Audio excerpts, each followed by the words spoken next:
Hello guys! Welcome to my channel. So for today's video ay gawa tayo ng salad.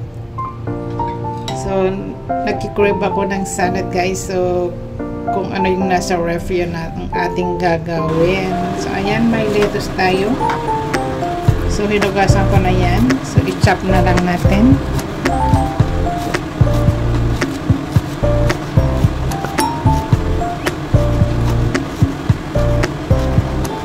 Kailangan natin kumain ng greens ngayon.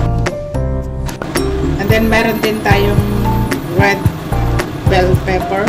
So lagyan natin ng konti. So ito ay source of vitamin C. So kailangan natin kainin ito guys.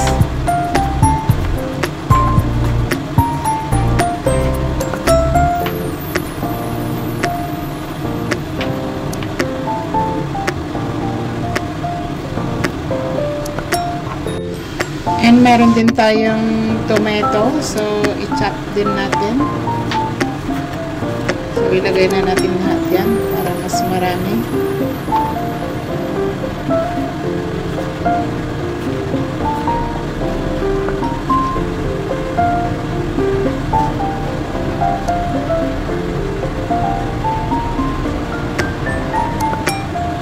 Kailangan natin kumain ng healthy food. So, meron din tayong avocado. So, ayan guys. Binalatan ko na and i-chop na lang natin.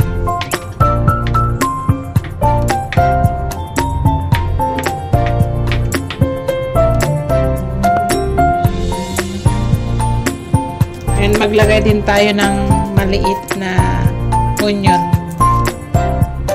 So, i-slice or i-chop natin ng maninipis.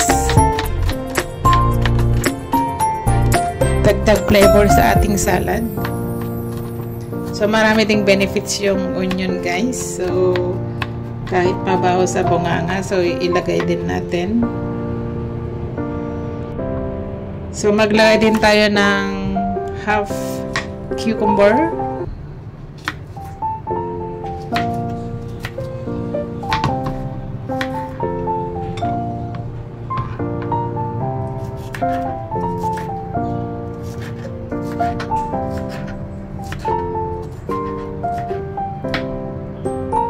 Ayan. Then, maglagay din tayo ng boiled egg. So, dalawa ang ilagay natin, guys. So, para lang sa aking breakfast. Ayan. May protein na tayo. So, maglagay tayo ng black pepper. Konting mayonnaise. Ako lang naman kakain.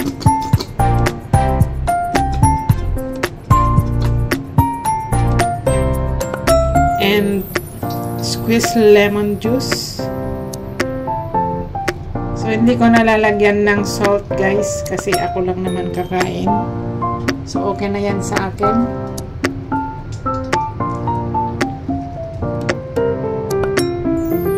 Then maglagay din tayo ng toast bread. So bread yan guys, kilat ko lang siya into cubes, then binake ko siya. So, naging crunchy na siya. So, parang yung nabibili na sa labas. So, ayan. Okay na siya, guys. So, mayroon na tayong salad. So, heavy breakfast na to, guys. Pero healthy siya. So, pwede nyo rin tong gayahin, guys. Kung wala kayong idea. Okay na yan. Pang breakfast or pang merienda or pang lunch. Okay na siya. Ayan. So, pwede na tayong kumain.